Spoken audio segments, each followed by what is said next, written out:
BT feet when sigh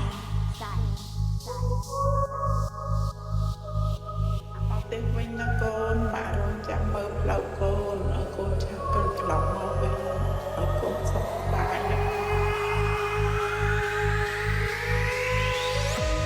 នៅយុគ12ខ្ញុំ slow ខ្ញុំសែន slow ខ្ញុំគិតពីក្មេងដែលខូចមកចង់លេងnhưngមិនចង់លយអ្នកមានគុណទាំងពីរគាត់ជឿជាក់មកលើកូនប៉ុន្តែខ្ញុំគឺលេខ0មិនណែនៅស្ងៀមរហូតខ្ញុំធ្លាប់រៀននៅឈប់រៀងខ្ញុំចូលរៀនគឺតបគ្នាច្បាប់ព្រៃខ្ញុំប្រើដៃបញ្ចប់រឿងដែលខ្ញុំមានខ្ញុំសើចបានឲ្យកើតវិញនៅពេលគេចង់បំពេញមិនមែនសសុខក៏ហ៊ានមិនមែនគិតហើយក៏ឈាន